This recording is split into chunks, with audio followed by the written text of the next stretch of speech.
so excited. It's Friday. Hopefully my technology is working. It's Friday. Welcome to Mad Gains. Welcome Madtropolis.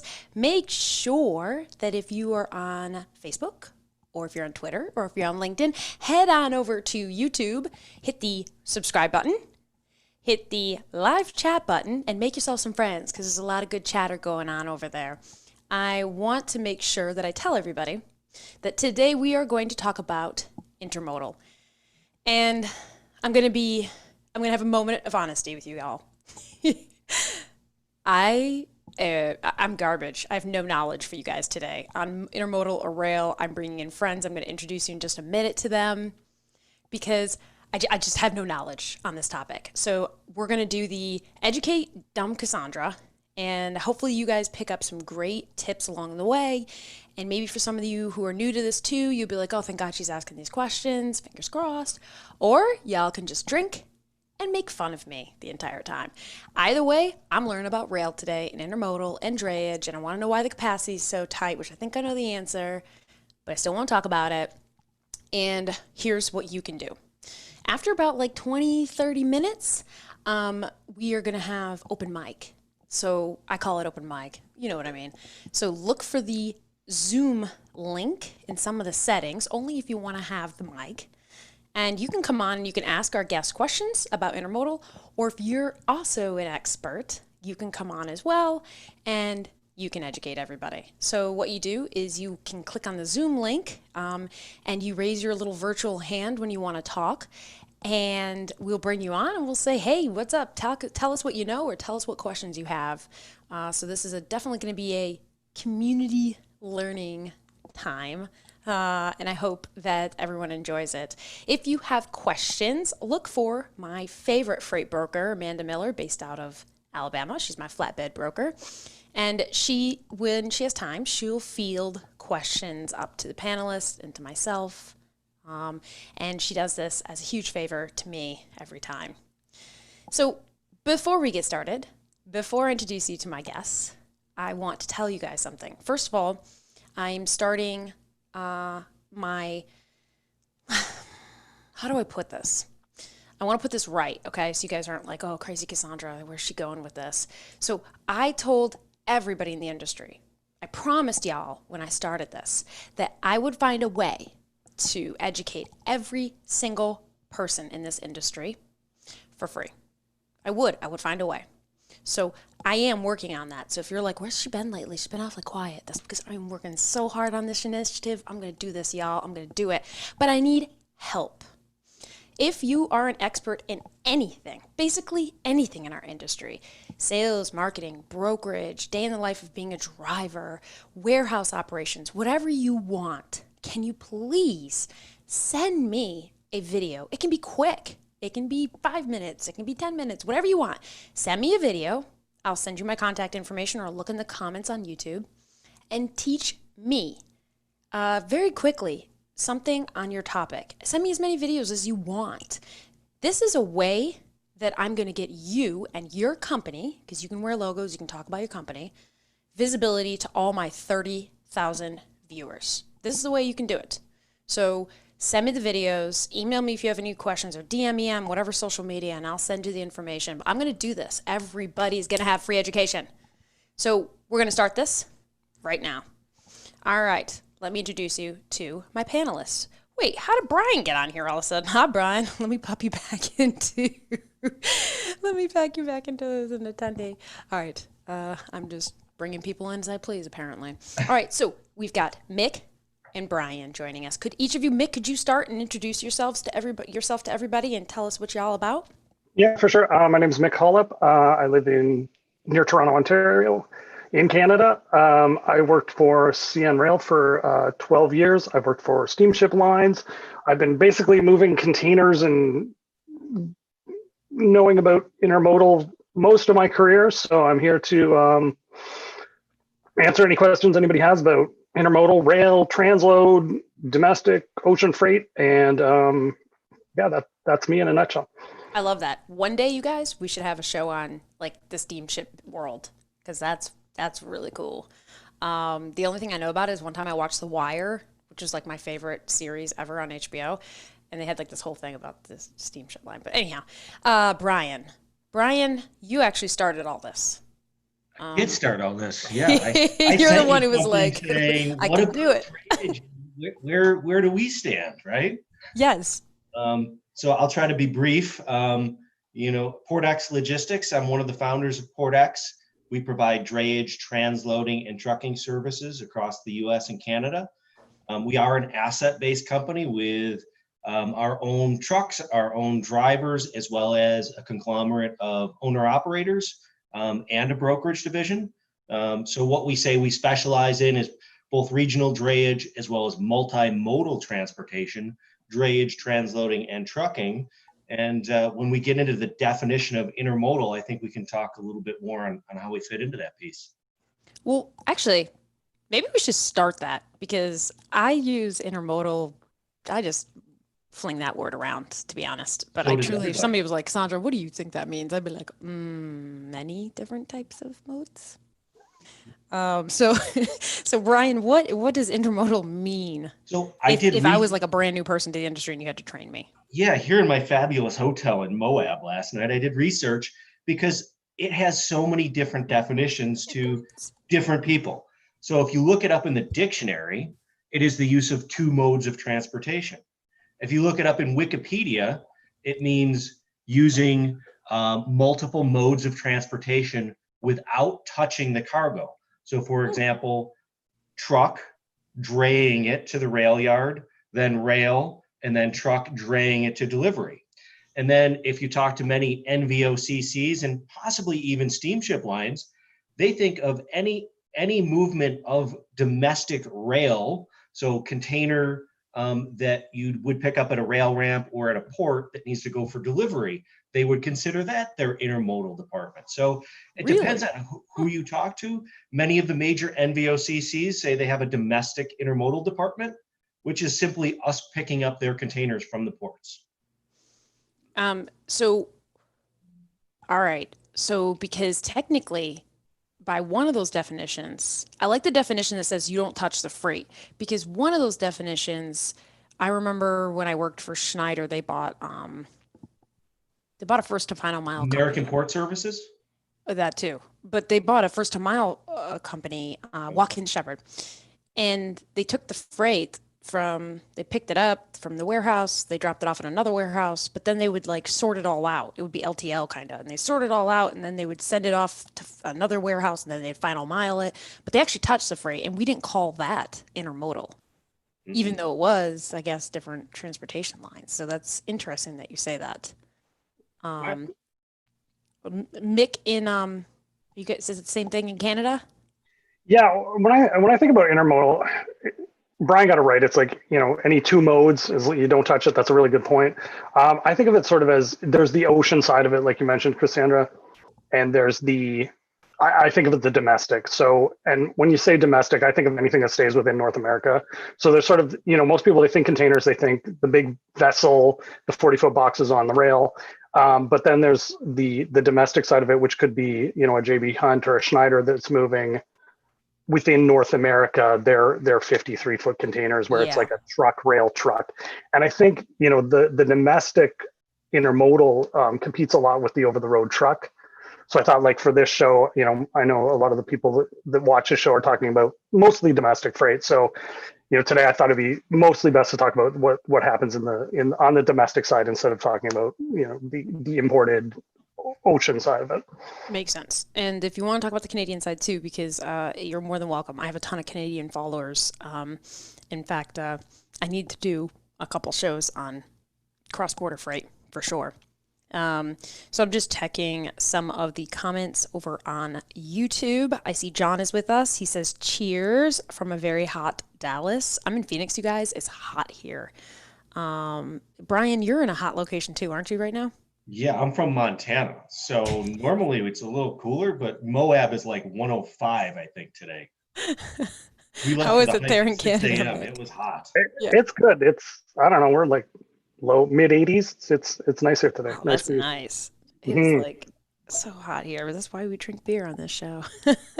All right. So someone already sent a really good question to Amanda Miller, who's fielding some of the questions to us. God bless her. There's one question from Erin, one of our Madtropolis followers. She has been for a long time. She said, "Do you need a customs brokerage license to ship internationally?" And I think maybe with that question, we should probably break down exactly, at least for my benefit, we should break down what mode we're talking about. And maybe we can even back up even more with that question, which is, if you ship, let's start with this. If you ship by rail, can you contract directly with the rail companies? If you're in Canada, yes. In Canada, you could call either of the Canadian railways and say, hey, I want to book a load. You can even do it door to door, and they would bring their own truck to your warehouse and they would take it to destination. And I think that they do that because the Canadian rail is pretty simple. Like there's only about sort of 10 major cities that the rails hit. So it's a pretty simple network. In the United States, because the network is so complicated and the railways don't go across the entire country. So what you have is either you cannot directly book with the railroads, and that's because a lot of the freight in the U.S. starts on one railroad and ends up in a different railroad. So there has to be there's like an interchange agreement there. So it depends, but mostly for the U.S. freight, you need to contact. You'd either call like an asset-based carrier, like a J.B. Hunt, or you'd call someone that's referred to as an IMC, which is an intermodal marketing company. That would be somebody like Mode Transportation, Hub Group comes to mind. And they'll use a pool of assets that are owned by the railroads. You see the green EMP containers. Those are actually owned by the rail. So then the intermodal marketing company, the IMC, would lease or contract, take it, just use that container to move the goods.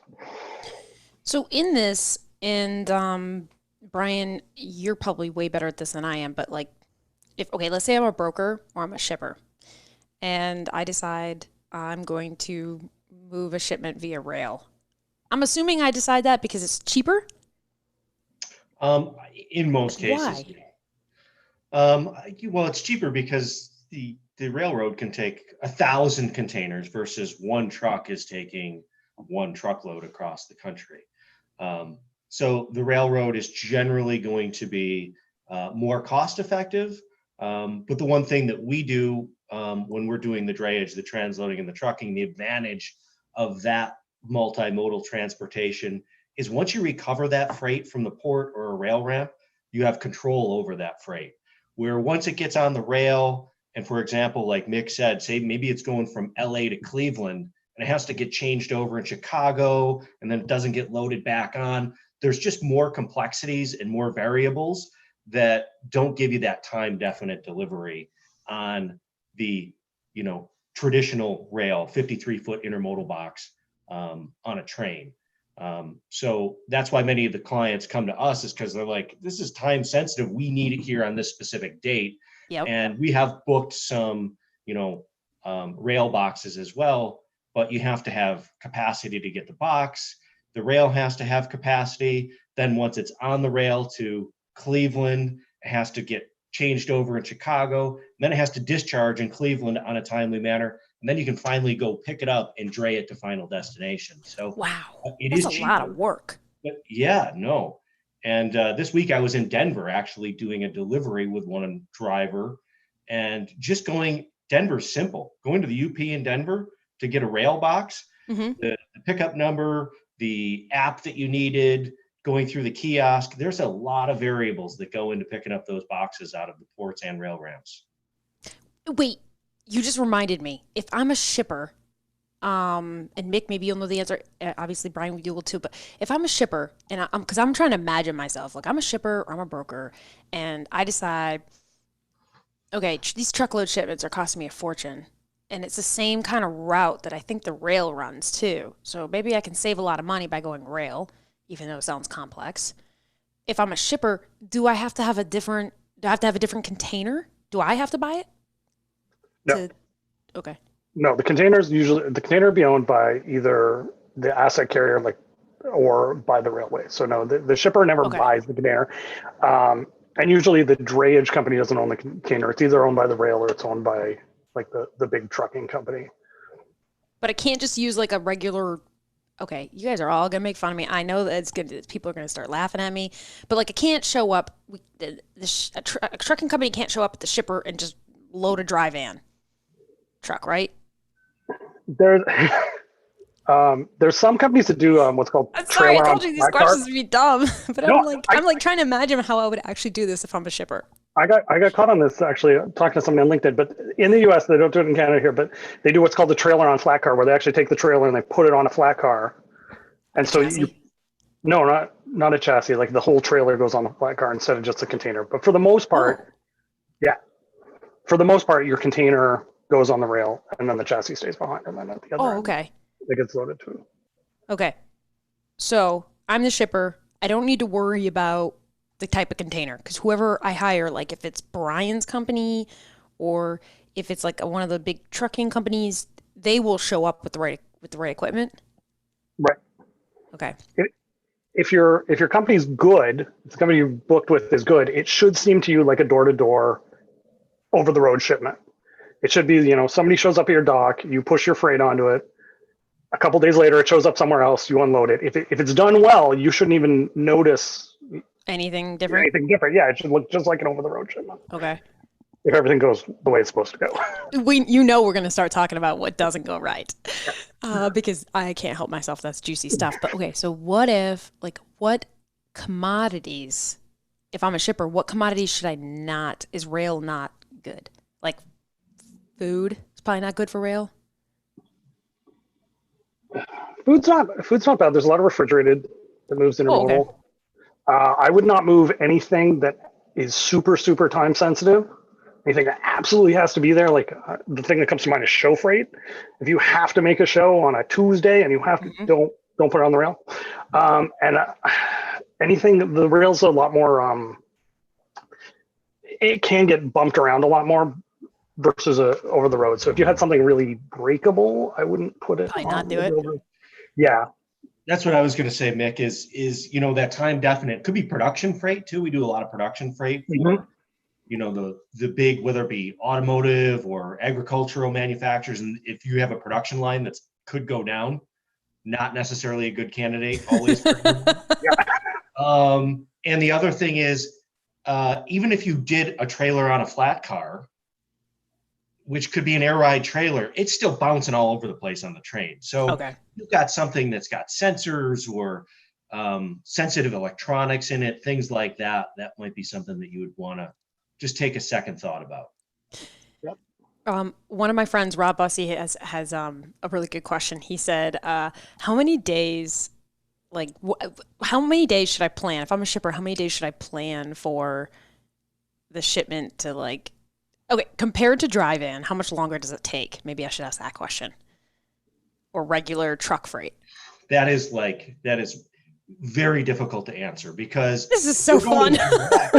From LA to Chicago, you don't really have any transfers. So you could make it potentially in 4 to 5 days, but that's 4 to 5 days once the rail is loaded. So you have to pick up the cargo. Yep. You've got to get it to the rail yard. It's got to get on the train. It's got to get to Chicago. And then you have to get it from the rail yard and get it delivered. So 4 to 5 days on the train itself, but you still have the variables on the pickup and delivery end.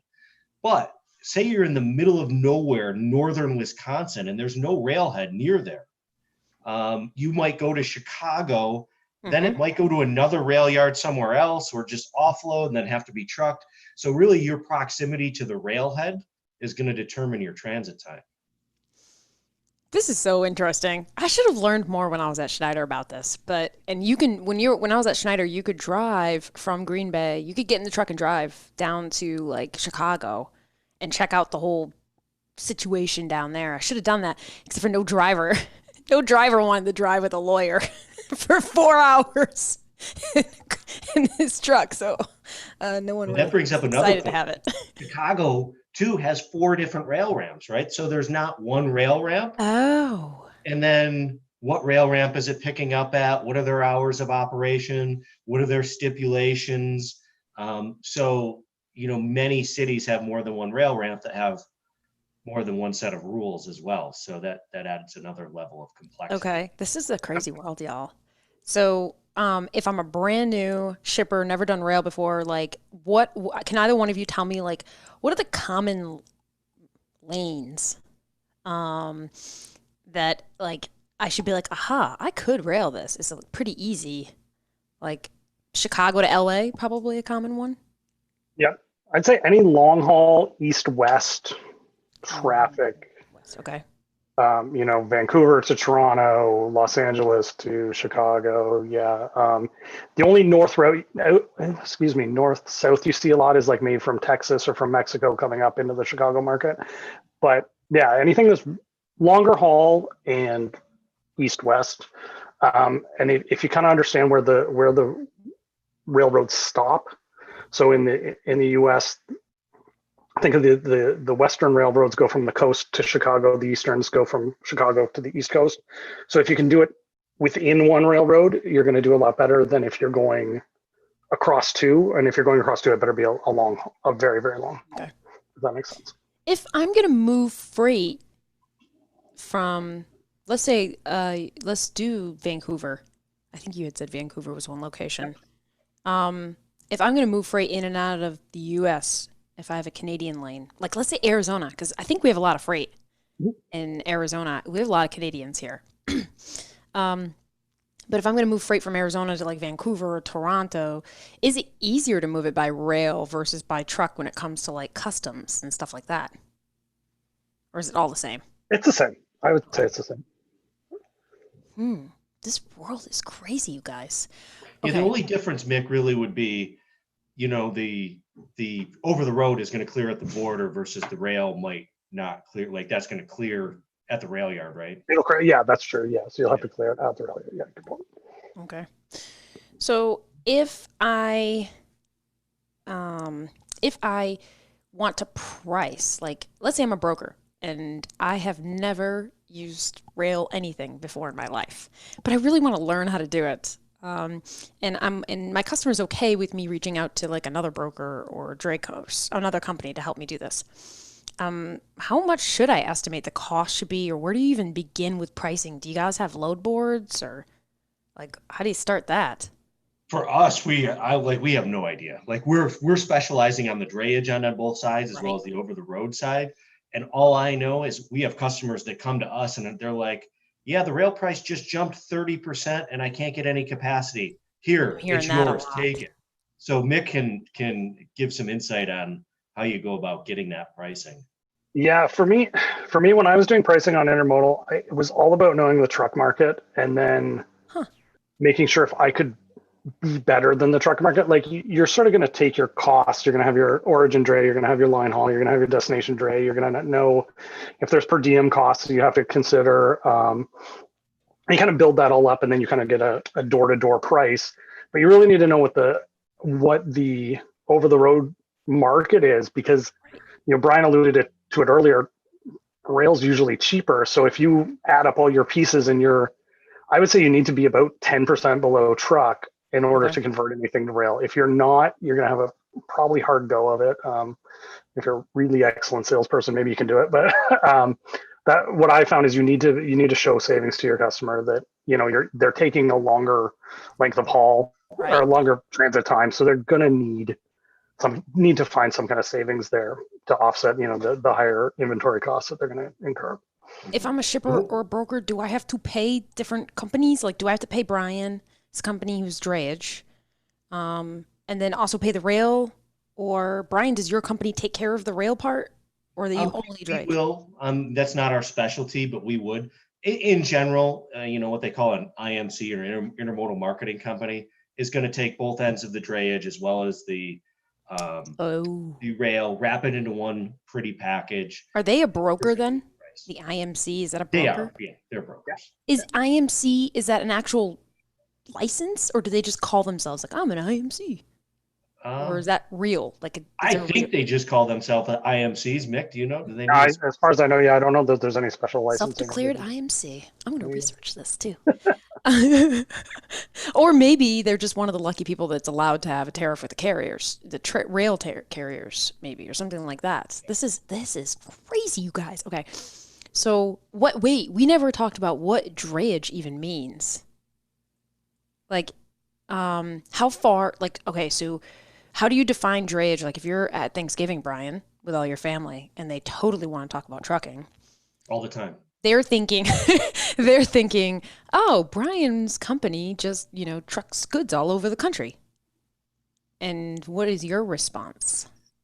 Well, I try to give them the elevator pitch that we provide drayage, transloading, and trucking throughout the United States. And then I break down what drayage is.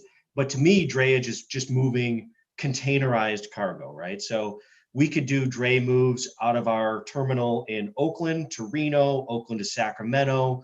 They're 50 to 200 mile moves that stay regionally. Or you could get some super sensitive cargo that nobody wants touched.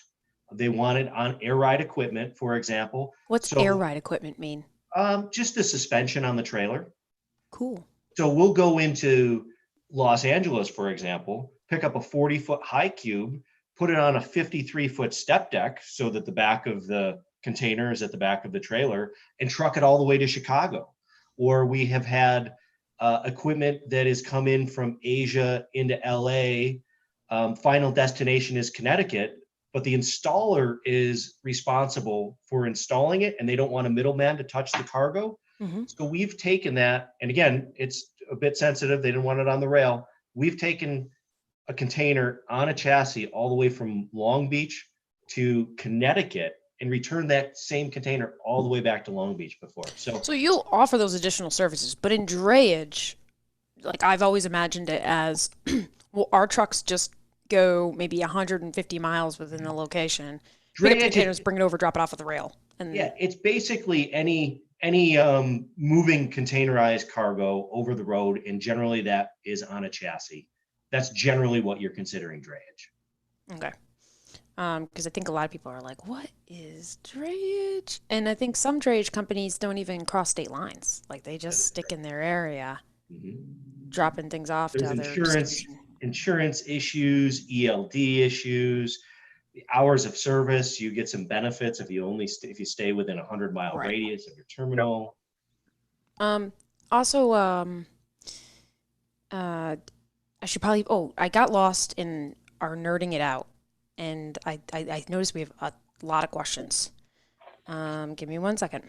Sorry, y'all. I just realized that Amanda Miller, thank God, she's a broker out of Alabama, and she has been feeding questions to us from YouTube and LinkedIn and whatnot. So give me 1 second, because I just realized 30 minutes went by. And this is the fastest 30 minutes I think of my life, because I'm so curious how this world works. So here's the next things that I want to talk about for the next 30 minutes. I want to hit some of these questions. I want to invite people in just a few minutes to come on. So if you guys are experts, or if you have questions for Mick or Brian, because I have a feeling Mick and Brian, I have a feeling we're just scratching the surface. I want to talk about what kind of cargo issues may have, what extra costs you have to indicate with rail. Do they ever lose your stuff? And then I want to open up the floor. So anybody look for Amanda Miller. She has the Zoom link. Come to Zoom only if you really want to come on to the screen and talk. And just when you get here, raise your little virtual hand and let us know that you actually want to come on the screen. You either have a question for our experts or you have some information to contribute. I want to tell everybody that in just a couple minutes, I am going to turn off the feed to LinkedIn, Facebook, Twitter. I'm going to turn off the feed. So make sure you head on over to YouTube and hit the subscribe button and hit the live chat button and join in the conversation. I prefer YouTube because it's not as spotty, and I like YouTube. I have about 2 years worth of really good education there. So we have a lot of questions, and so while I'm going to ask you guys questions, and then while I do that, I'm going to prep us to cut off the feed to the other sites. Wow, we've got a lot of good questions. Somebody says, how many days once recovered from rail or port do you typically get free before demurrage starts? And what's the average rate per day? Dang, that's a good question, Rob. Do you guys know that by any chance? I mean, I know on ocean containers, not necessarily intermodal containers, and that's generally negotiated with the BCO or the NVOCC. So at many rail ramps, you're going to only have 2 free days. So for example, picking up from the UP in Denver to go local to Aurora, Colorado, likely you're only going to get 2 free days. At a port like in LA or in Oakland or Seattle, you're generally going to get 5 free days. And if you're a bigger shipper, you might get up to 10, maybe even 15. What are they talking about though? Free days to do what? Just have your container sitting there? To have it out of the property? terminal. What they consider in the community. Oh, Yeah. okay. There's two different fees. I think of there's detention, which is how quickly you have to either get it out of the port or the railhead.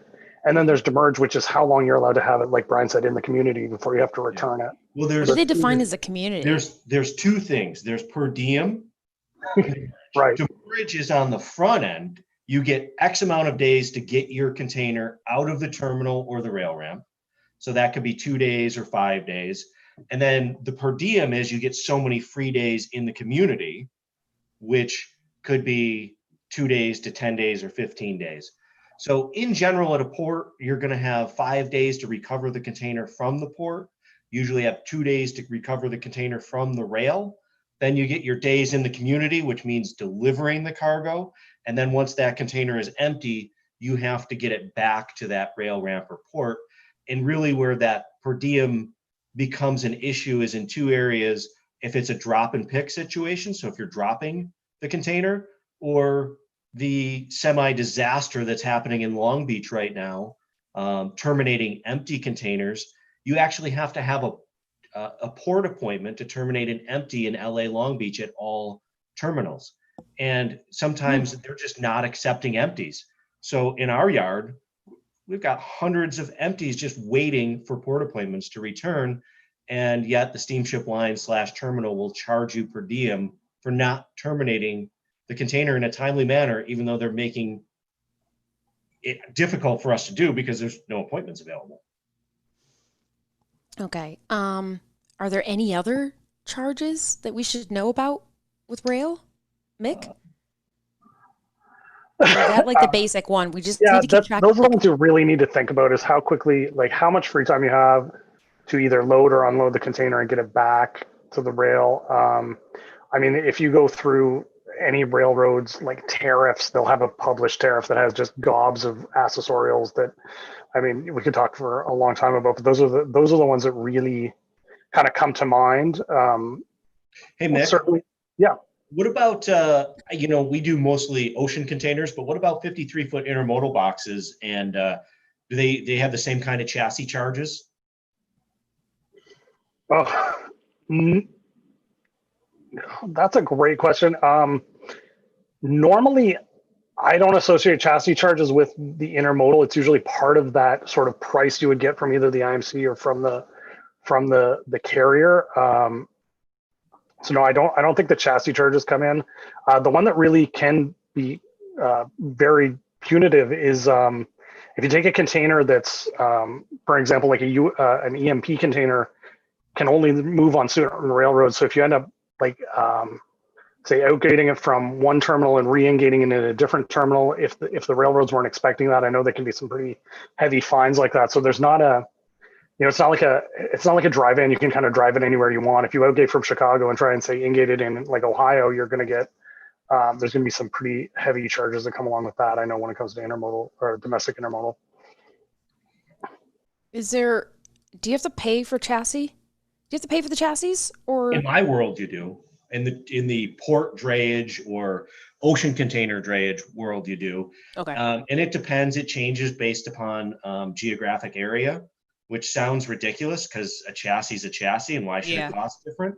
But go look for real estate in LA to store chassis. It costs a fortune. So generally, chassis charges in your Oakland or LA markets are going to be more than they might be in your Savannah or Nashville or Memphis markets. Okay, good to know. All right, so let me do my little upbeat music.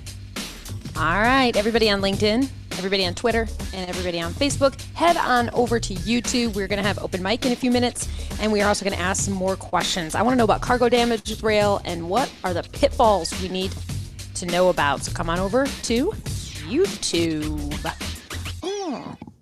All right, you guys, let me pop everything off, and we're going to stick with YouTube for the moment. All right, so let's talk about the pitfalls. So, it's so funny because I actually am reading many of these comments on YouTube and they're cracking me up. So make sure if you go over to YouTube to hit the live chat button. I like that. Steven, he says the LA market capacity is tight. Most dray companies are never on time. Sorry, we won't make the 3 p.m. appointment. And I know your warehouse closes at 4 p.m., but can we pick up 1 p.m. in the morning? 1 a.m. in the morning. He's like, really? This is tough. Dan says that a good portion of drayage is actually brokered out. Your asset providers typically have their own drayage operations. So one question that someone had was, what do these guys do to ensure better drayage pickup timing? Does either one of you have any tips or tricks there? Yeah, pay more money is the tip or the trick. So this is, isn't that the solution to everything? on port pickup specifically is in order for, so this will throw you for a loop, right? Because everybody's like, oh, we need somebody that's asset based, specifically in the LA Long Beach market. 9,600 of 10,000 drivers are owner operators, meaning they could work for one company today and another company tomorrow. And there's this perception that there's this magical asset-based pool, which doesn't really exist in most markets. It's so true. So for many providers in the LA Long Beach basin and for these drivers, they need to do, say, 2 to 3 turns in a night to make money. That means 2 to 3 times in and out of the port. Well, if it takes 5 or 6 hours to do a turn, you're stuck doing 1 to 2 turns a day. You got to do that plus the delivery. Yeah. So if you want something to be time definite, basically pay the driver for the entire day. He will handle just your container and it'll be there on time. If you want the going market rate, then you're basically rolling the dice on how all the terminals or rail ramps or other consignees are working. So that's what makes it so difficult. And in the Port of LA specifically, there's 12 different terminals, all have different systems, different procedures. You're also dealing with not just delivering full containers with cargo, you have to terminate those containers somewhere. So if a driver gets stuck terminating a container and he's shut out at the gate or it takes 4 hours, then he missed his pickup appointment, which is beneficial cargo owner's container. So, there's just no consistency between the steamship lines, the terminals, and the truckers. They're kind of all in their own worlds.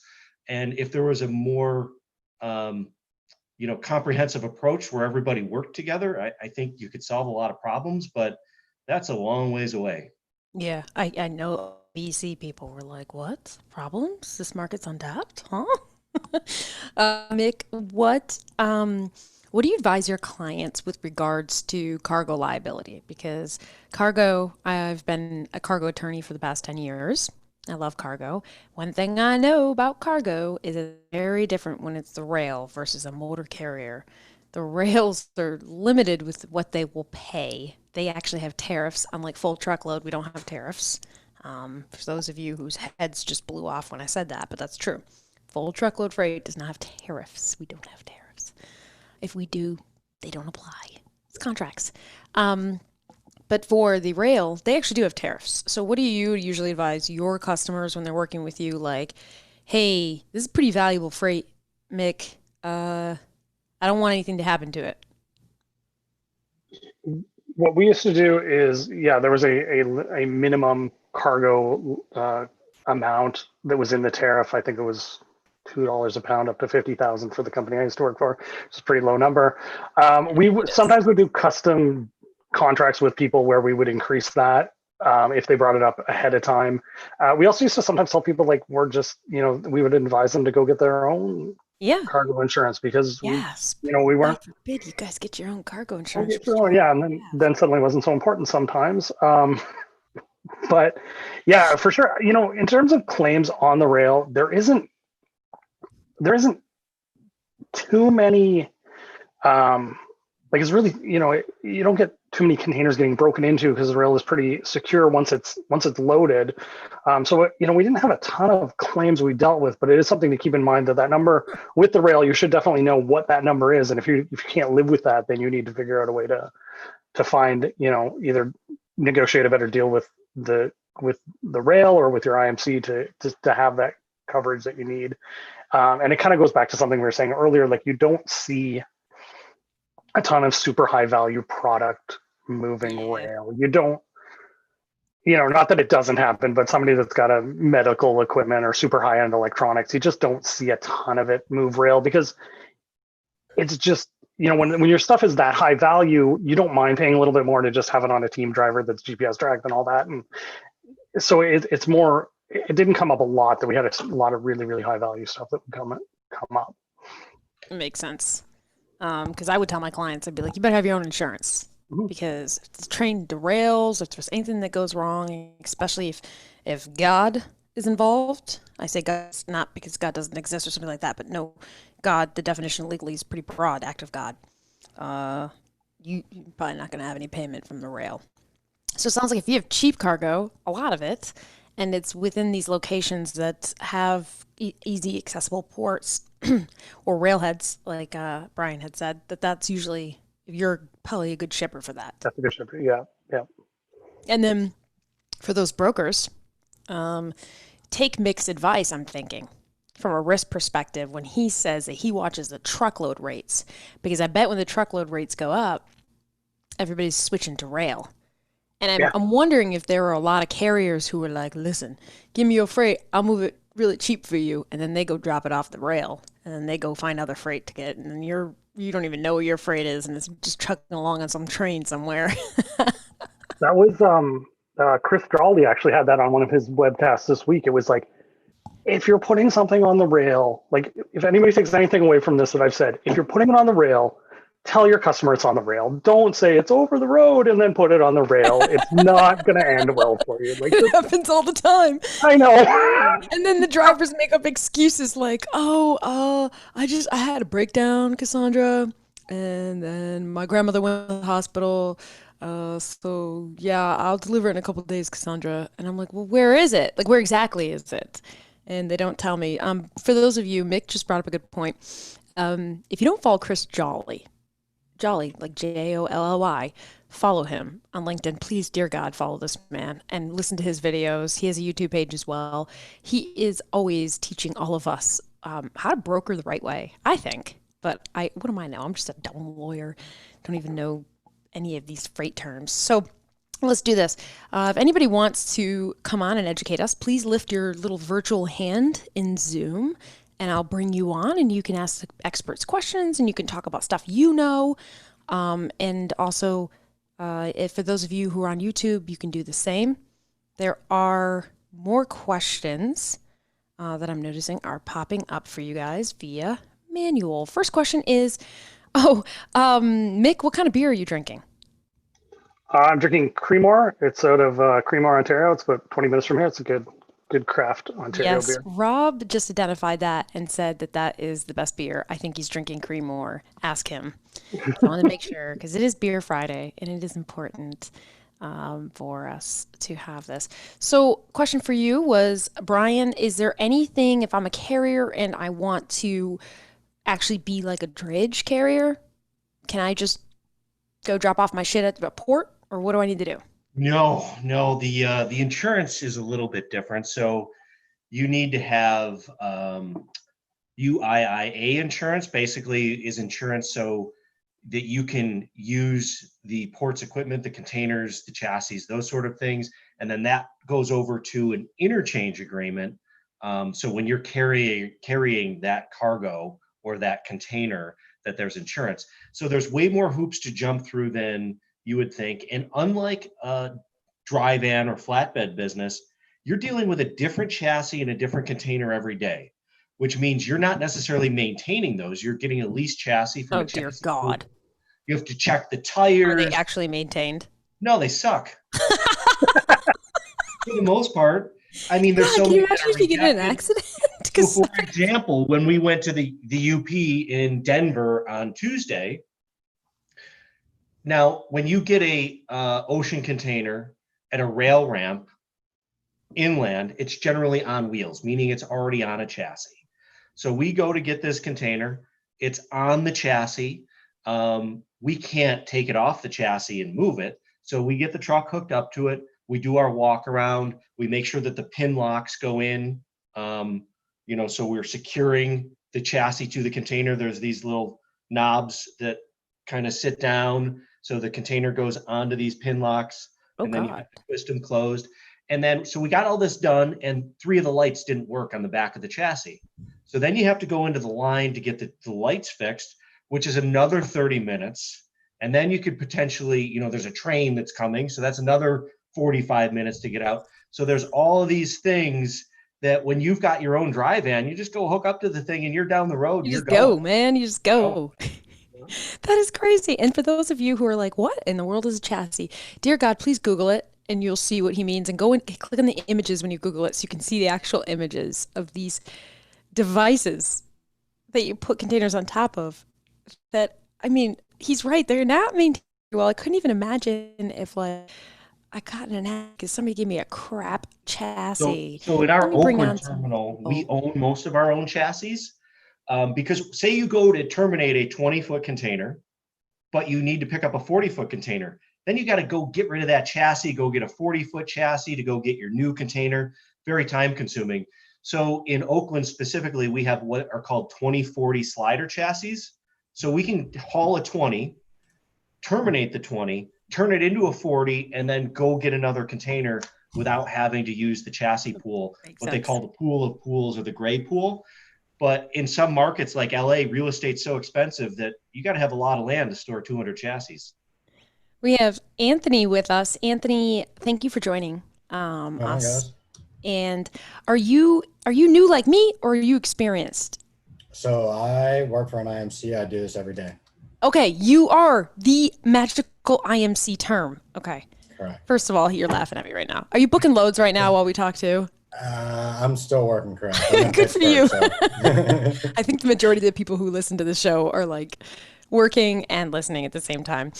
It is Friday. Just to start out though, I'm actually new. I've only watched you guys for maybe about 3 weeks now. And just kudos. You guys are opening up a lot of verbal conversations on topics that, need to happen between carriers and brokers. And we all know there are some brokers that give us all a bad name, but a lot of good information in a short while I've been watching. So it's the same for lawyers too. Like everybody makes lawyer jokes, and there's just a lot of lawyers out there that give us really bad names. But I think I call them bottom feeder lawyers, but there's lots of us in every industry. Tell me about the magical IMC term. Is it a self-declaration? So an IMC basically gives us the right to actually move freight on the railroad. They pay X amount of money into the railroad every year that says you can use our containers, so on and so forth. So there is an investment from an upfront standpoint that a company needs to put into. No one just off the street can go and be like, okay, I'm going to start a company and move freight by rail. There's an investment upfront that you have to put in yearly, and there are dues that have to be paid to give you that right to move shipments by rail. Okay. That makes sense. And because I mean, it's too easy to be self-declared, right? So yeah. Who are like the majority of your customers? Are they I'm sure they're brokers too. I'm sure brokers need to come to you because they didn't make that investment. Well, an IMC is considered a brokerage. Okay. Like what I am considered, I work for a brokerage. Okay. And basically what we do, I know you guys talked about pricing and, if regular over-the-road drivers can do drayage and, those sorts of things. There are platforms now. I know you guys talk a lot about tech. Dray now is one of them where they kind of go around all of those insurance things, so on and so forth. And standard over-the-road drivers can get set up on their platform and do drayage when the market takes a slump over the road if they're located in one of those hub cities such as Georgia, Chicago, Memphis, so on and so forth. But you have to be located in one of those hub cities, obviously. Okay. As for pricing, the way we do it, there's a platform we use, which basically lists out all of the draymen that we use in any sort of market. It gives us their rates based on their tariff. Mm-hmm. It gives us the cost that the railroad's going to charge us. It automatically factors in $80 worth of, I guess, per diem, if you will. And then the destination drayage as well. And then it gives you a total figure. And then we would obviously put a margin on top of that. But that's how I would assume most companies like the one I work for go about their pricing. It's kind of all centralized in one place, in one platform, where I don't have to send an email and ask a drayage company, how much are you going to charge me for this drayage? The only time we would have to do that is if it's like a multi-pick shipment where, you know, it's like a 2-pick, you know, rail shipment and it's 2 different facilities in California. Then we would have to reach out to that drayman directly and say, hey, this would be your normal 1-pick rate. There's an additional pickup on this. You know, what do you guys need for it? Normally they'll charge you a flat stop off fee. Makes sense. And so, darn it, I had such a good question for you with regards to brokering this. Oh my God, I'm losing my mind with this stuff. So pricing wise, what do you do? Like, what are you seeing now? What's capacity like and what's pricing like now in a general sense? You don't have to like go too high level if you don't want to. You don't have to do details. Just give me a feel like if I'm at your Thanksgiving dinner and we're talking freight. Yeah. In a general sense, pricing, anything long distances, East Coast to West Coast, anything like that, those pricing rail rates are always going to be cheaper than over the road. That's just the name of the game. It's going to come down to if the freight can be moved by rail. Right now, we have certain issues that we're dealing with. Like Southern California is in a huge deficit for equipment that we have at our disposal. So you have to arrange that. And then the Union Pacific actually requires you to have what they call a gate reservation. So we have to align a shipper to have the product ready to ship. We have to reserve a container from the railroad and have our drayman pick the shipment up. And then we also have to have, it basically reserves you a spot on said train for that container before they will even let the drayman in-gate the container. So there's more in certain areas that you have to, or more hoops you have to jump through in theory than others. Yeah, this is crazy. Yeah. So especially when you're at an equipment deficit, everything is last minute. So I might have a random container that we're sending into California that I'm planning on street turning is a term where I have the same drayman make a delivery, then take that empty container and drive directly to a shipper, reload that container, and then in-gate it to go back the other direction. When you're in a deficit, that's one of the best tools that we have. You're kind of feeding yourself containers when the railroad won't. How has everything changed for any of you guys, Brian, Mick, Anthony, for any of you with COVID? Like since COVID has begun, what's been the difference in your worlds? Because we've been mostly talking about the trucking, like truck, OTR truck world. I'm realizing a lot, so I'll give it up to these guys first. I'm sorry. Yeah, I mean, our world again is different because we're doing multimodal transportation of drayage, transloading, and over-the-road trucking. And yeah, you're lucky. Yeah, nice diversity. Our business has gone through the roof, and we've grown almost 80%, maybe over 80% since COVID started. And part of the reason being, there's a lot of the air freight was a no-no out of China for a long time, very hard to get capacity. So everybody was booking these fast boats, APL fast boat, Matson, now Zim has a new service. It was coming in, we were picking it up, transloading it, getting it out on team drivers. So because of the air freight and the need of PPP or production equipment, we were seeing a lot of that. And now, as Anthony said, because there's limited capacity on the rail, specifically out of Southern California, people just need a more time-definite alternative. And if he's got street-turn containers, he's going to make bank down there and do really well with his customers. But if you don't have street-turn containers, it could take you, I don't know what Anthony's answer will be, but I would guess it could be 4 or 5 days before you pick it up to actually get it on the rail and moving. Easily. This world has been crazy. Mick, how has your world changed? Yeah. I'm actually looking for work right now, so it's been a crazy time. But I have the one so thing many friends looking for work too, and and they're like so talented, just like you. So people better start watching this show. That's all I have to say. These recruiters need to start watching our show and pick up this talent.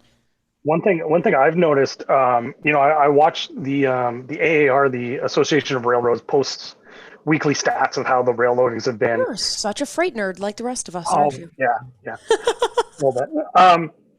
And so back, in early spring, and you kind of alluded to it, when the over the road market tanked, nobody wanted to ship on the road or on the rail because the road rates were cheap, and you could it's easier to ship on the road.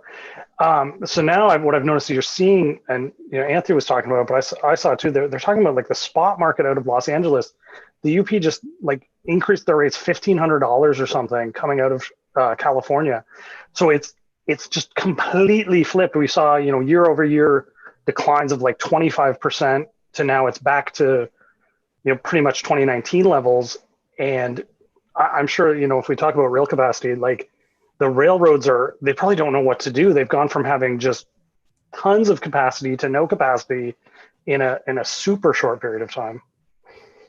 Mick, any employer would be lucky to have you. You've been a Madtropolis follower for a while, and you're always in the comments educating us. I see your comments. You're always educating us. You're such a freight nerd like the rest of us. Anthony, what has been the biggest change for you in this industry? Like, what were you doing when, I remember, what was this, April, y'all? April. Like, I can't believe it. April, when the truck rates were so low. Remember the truckers were just screaming at us. At everybody about the rates. What were you doing, Anthony?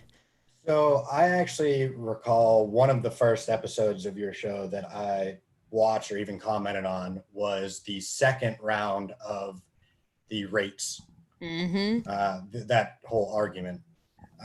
So that kind of tracks back to certain brokerages and how they treat people and truckers and everything else. So you have some larger, and my comment was about big box customers and how they dictate sort of part of the market. Yeah, they do. Big box customers have their kind of nose and ear to the ground. They know what's going on in the industry because they move that volume of freight.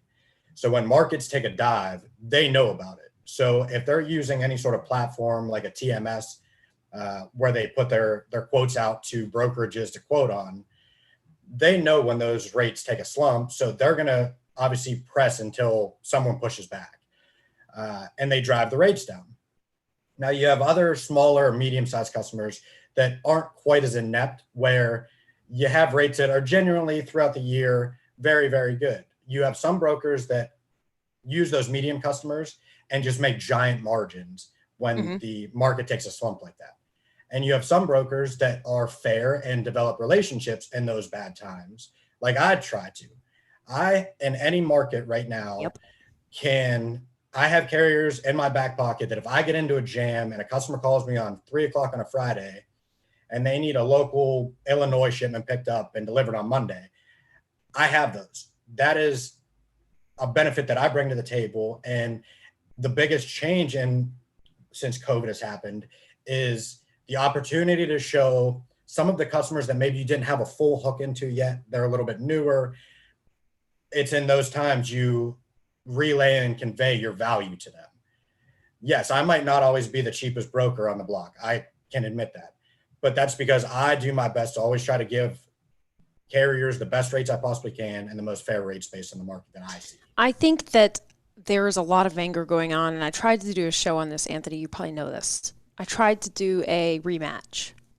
I think it was like 3 weeks ago or something like that, where I was like, all right, the entire market has changed.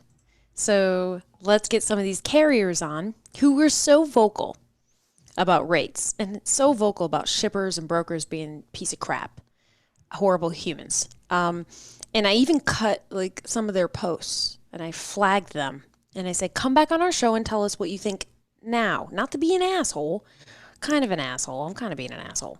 But also to prove that the industry is so volatile that we all should not scream and stab each other when the rates tank or go up and down, because the next thing you know, things are going to churn. So do what Anthony said, which is build relationships. But I'll tell you right now that I have a lot of brokers who are like, I built those relationships, Anthony. I did that. And now these carriers that I hook them up with good rates in April are gone. They're ghosts. I can't even get them on the phone. And they were my good carriers for like 2 years, and I took care of them and lost some shippers because of them. So I know this is way off topic, but I have to bring it up because brokers are the ones who are constantly getting beat down by either shippers or carriers, shippers or carriers. It is a tough job, and I think a lot of people are feeling burnout right now. Okay, side rant. I apologize. Okay, Anthony, I'm popping you back into the crowd. If you have something to say again, put up your little virtual hand. I want to bring in one other person, but Anthony, you're freaking awesome. Thank you for joining us. You're really smart. Anytime, guys. Man, We are lucky here. Let me bring in one more. We got to bring in Dan. Dan also had a couple good points. Question, though, for you two is okay, this is a super stupid Cassandra question. It's not my fault. I just don't know your world, and I didn't realize how large your world is, and I should have. If I'm a shipper, hold on, let me make sure I get this right. Okay, if I'm a shipper, do you guys have like overweight for rail? Like clearly you have it for the trucks, which I'm sure you get dinged by all the time. But should we worry about overweight, or can I just put whatever, as much as I want on whatever you want, and the rail can carry as heavy as it can be? Does anybody know that? The rail can carry very heavy. It's the over-the-road dray that's going to limit you. Okay. So it's sort of interesting. In Canada, if you run a triaxle, you can do about 60,000 gross weight. So you can move, you can put a container on a chassis, you can throw 60,000 pounds in it, and you're good to go. In the United States, what happens actually is because the chassis and the container tend to be heavier than a over-the-road dry van, you might actually lose a couple thousand pounds. So if you can do whatever 44 in a dry van, you could be 42. It actually was a disadvantage of some of the big heavy Canadian containers we had when we brought them in the United States. It would actually limit us even further. We'd be down to like 41,000 pounds sometimes.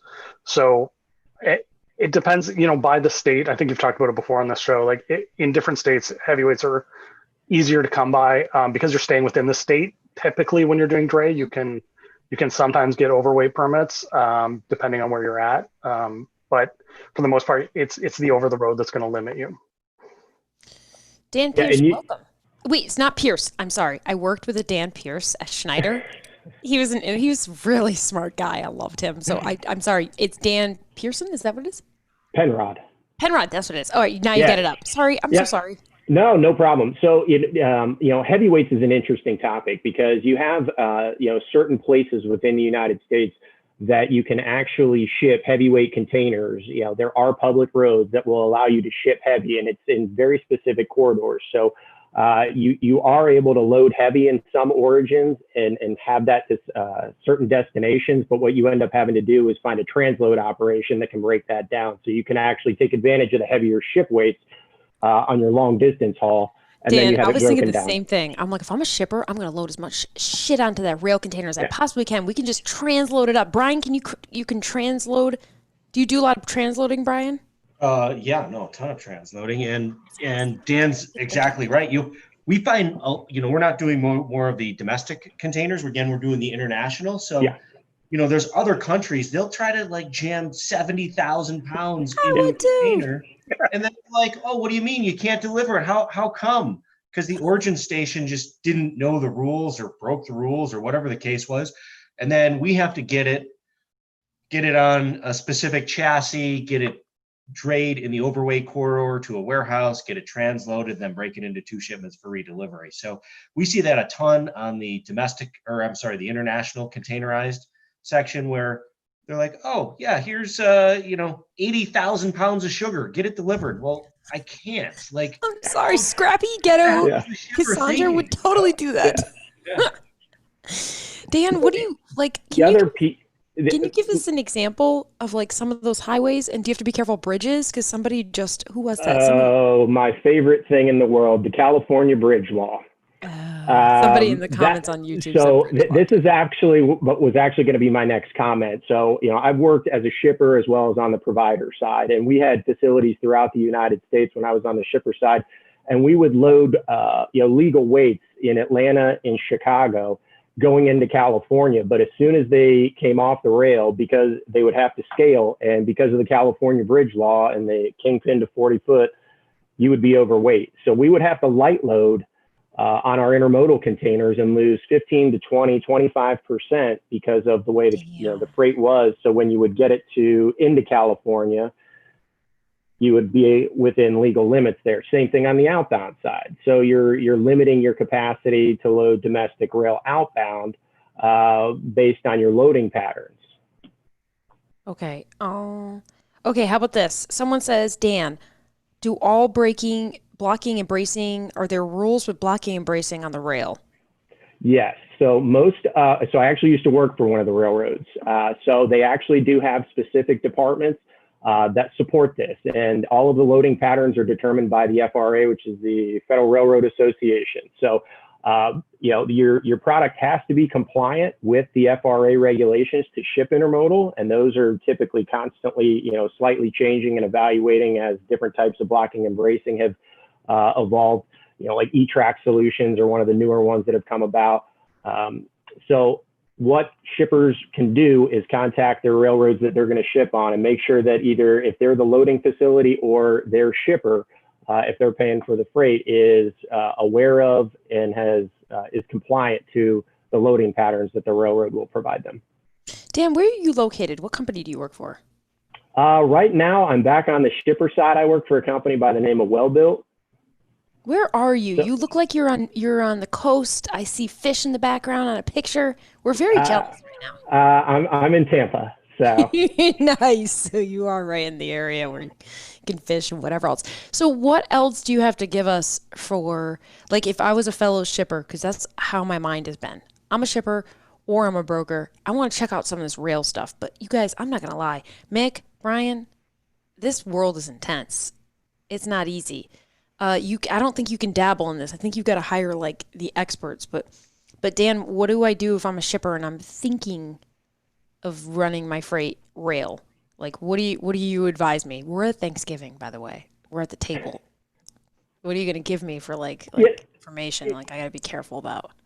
I think it's going to really depend on the size shipper you are. I mean, you've got, in understanding, where you're located, and you have to really do your homework to understand, the rail networks with respect to your shipments and your supply chain, because a lot of that plays into it. So if you're too far away from an origin rail ramp where your container would be loaded on, or at the destination, you have too far of a dray at that point, you may have a 1,500 mile overall shipment distance, but your origin and dray costs are offset because of the distance to your rail ramp. So it's a fixed geography, it's a fixed network, and that's one of the challenges you have to work around from a rail standpoint is understanding that's not going to change. And that plays into like what Mick was saying earlier with the 10%. I think that's where you were alluding to, Mick, as well. But this is the coolest, you guys. I'm telling you, this is one of the coolest shows ever because this is just crazy. All right, one more question for you guys. I've gone over time. Screw it. I've gone way over time. Someone said in here, one of my favorite people, Brian Parker, he's with a great company, but he's one of my good friends. He whispered something into my ear about, do LTL carriers, do they use the rail? Dan saying yes. Oh, yeah. Yeah, for sure. I didn't think they did. Specifically in Canada, I know they do. Yeah. All the big ones do. So if it's FedEx, ABF, your yellow roadways, if they have SDs, coast to coast shipments, they're doing what Mick was talking about earlier. Generally, the trailer on flat car is, so they're loading their LTL trailers in origin city, say, they're doing it in New Jersey, then they're getting it on the rail. It might get interchanged in Chicago all the way out to LA or Seattle. They'll take it off, and then the local guys will do the redelivery. So very, very prevalent. Yeah, it's common to see UPS trailers on there. A lot of their second day local east would ride in an expedited intermodal train. Dan, how many shippers really know whether their freight's on rail or on truck? Do you think? On the LTL side, that's hard to say. That's interesting. One thing. Mick, go for it. Yeah, up here in Canada, the LTL guys, they actually they like to load the empty 40-foot ocean boxes in the east, and they load them west. So they'll pick up LTL through the day, local Toronto market. They'll throw it on an empty 40 that they've got at their warehouses. The rails give, or the steamship lines give, pretty low rates on 40 foots going back west because they have to get them to the port. So they'll take that LTL off the city truck, throw it onto as many 40 foots as they need to fill, and then they'll blow it out to the west. They do that all the time.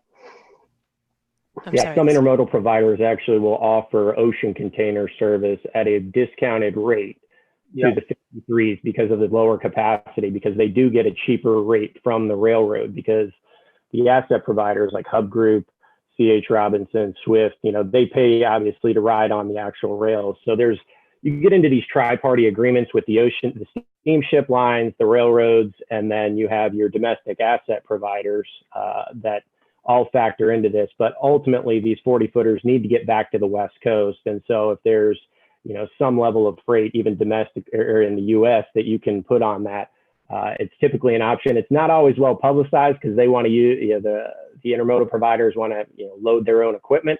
But it is something that as a shipper, it's worth exploring. If your freight, sometimes for heavier freight, the 40s make sense. Yeah. I'm just chuckling at some of these comments at YouTube. On YouTube, I'm so sorry. I'm paying attention. I am, but I'm just. Somebody said that your LTL rates will still apply, even though they're putting it on the rail. So I think that's really interesting because I'd like to know, if I was a shipper, if you're saving my money. If you're saving money by rail, like, can I save that money too? This world is nuts. I would say at least it's not going through additional LTL terminals. Hey, good argument, actually. So I saw, all right, dumb Cassandra moment. So are there the only rail hubs, like the rail hot spots I knew of were like really Chicago, I guess New Jersey, and LA, Southern California. I noticed that there was one rail, and I don't care if you guys all laugh at me. Everybody in the comments is now going to start laughing. Fine. I Googled before the show, like top 10 rail companies in the United States. One said Kansas City Railroad. Yeah. And I was like, Kansas City? Kansas City and Memphis are two big ones. Memphis? Oh, New Orleans is another big interchange. Amazon is opening up that huge ass facility in Memphis. Yeah, there's a company based there called FedEx. I don't know if they have anything to do with it or not. Smart asses. I see. I brought smart asses onto the show now too. See, fine. I'm a dumbass. I don't know this stuff. Okay, so any other hubs I should know about so I don't get made fun of in the future? I think like Southern Texas, you see a lot of like around, I think it's Laredo and El Paso, where stuff's coming from Mexico. You see big hubs. That would make sense. Texas, Toronto's a big one. Montreal. In Vancouver. And Vancouver, obviously, yeah. And then there's a little place called Prince Rupert too, which is a port in northern BC that does nothing but unload vessels, and it's actually got quicker transit times from Asia. If you want to Google it, it's kind of interesting. That is interesting. I think you guys should come back for I don't know, Mick, how much do you do in ocean? Are you solely like a rail guy? I've mostly been a domestic guy my career. I know some ocean stuff. I can fake it a little bit more than the domestic, but I know a bit about it. Okay. Brian, you're a rail guy, an ocean guy, right? Too? Yeah. Well, so what Port X does is we expedite containerized cargo throughout the U.S. and Canada. So usually, whether it's import or export, imports, for example, when it hits the shores, if it needs to be moved time definitely regionally, we'll just do drayage. If it's a long haul that needs to be time definite, that's when we do the drayage, transloading, and trucking. But we're generally dealing with ocean containers at the origin, or if it's an export at the destination. So it's generally ocean containerized freight, but we're just doing the domestic trucking portion of it. Okay. And Dan, for your company or in your career, have you done anything ocean related? Done some ocean. A lot of it has been, transloading, when the ocean container gets here and kind of looking at the optimization of supply chains from that standpoint. Okay. All right, my Mad Travelers people, if we have any ocean experts out there, and international, by the way, too. I guess they're equally, like, they're probably very correlated. Message me, please, so we can do the same thing with ocean, because this rail world it's major. So I'm trying to think, is there anything else we missed, you guys? Dan, Mick, Brian, is there anything we haven't talked about that you're like, Cassandra, you missed this huge part about rail, drayage, and transloading, and anything? We could have a whole nother like show about capacity, but I don't know if we want to get into that. Capacity's brutal right now, right? With rail, I don't think anybody's getting anything on. I think with geographically based, if you want to get capacity in LA, you're not going to on the rail. Like, it's going to be very difficult unless you're a huge shipper and you're going to take precedent over a small to medium sized guy. But I think on the East Coast, for example, if you had cargo coming into Norfolk, I think you'd have a much better chance of getting it on the rail. So it's very much based upon where your geography is. West Coast, very difficult. East Coast, probably quite a bit easier. And maybe Dan down in Tampa's got a little more insight on that. Before Dan says his answer, what was Mick? Mick, what were you going to say? What I was going to say is, the rails really got beat up at the beginning of the year. The capacity, they had tons of capacity and nobody was shipping on them. So I think if I was like a railroad exec right now and I was trying to figure out where to peg my capacity, I think I might wait and see, there's a lot of hot spots like Brian said in, California, but is this a bubble? And then in 3 months, am I back having a bunch of empty trains? So I think the railroads, they're so capital intensive. They're going to maybe hold off for a little bit and let people kind of sweat it out and then decide sort of where those long-term volumes are going to land at. Makes sense. Dan, what's going on in your world with capacity? Overall, it's pretty solid right now. I think the interesting thing is right now we are typically where you would have the UP and the BN declare peak, which is typically the beginning of fall retail, getting ready for Black Friday and all of that. And you haven't heard that this year. And so I think to Mick's point, is this a little bit of a flash in the pan? Is this the bubble from the restart of production in the Far East, post, COVID shutdowns that has kind of created this artificial bubble of freight that we're just going to work through, and then we expect volumes to normalize? It's going to be, I tend to be of the belief this is probably more restart related from production in the Far East and getting that and really working the supply chain kind of working through this imbalance versus a traditional fall peak.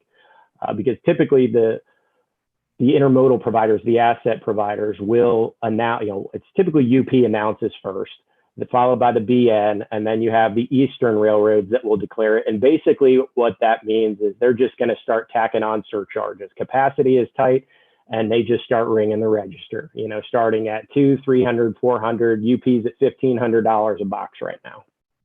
What are these? Okay. I'm sorry, I have to digest that. That's interesting. We have a Madtropolis follower. I want to do a side note. His name is Steve Perez. We had him in for dispatching. He's freaking amazing. Very smart. Love this guy. But he brought up a good point that Kansas City moves a lot from Mexico going northbound and southbound. He said a lot of manufacturers that are shifting from China to Mexico are using the Kansas City rail. I'm like, damn, that's smart. I didn't even think about that, which you guys probably knew, but I don't know all this stuff. This is so cool. All right, so I hope you guys, I have a feeling that you're going to get flooded with LinkedIn requests. So guys, remember Mick, remember Brian, remember Dan, reach out to them on LinkedIn, make them their friends because they're really smart people. And thank you guys for joining us. I should probably put on my music, but happy Friday. And thank you for educating me because I was really embarrassed to come on here and say, like, I know jack about any of this stuff. So it's kind of cool. So thank you. Thank you for joining us. Have a great weekend. Thank you. And Madtropolis, don't remember to send me your videos about anything that you want visibility on, anything you want to be trained on, or you want to train people on. Please send me your videos. I'm going to give everybody the opportunity to teach everybody else in the industry. I'm going to change how our world works. So have a good weekend.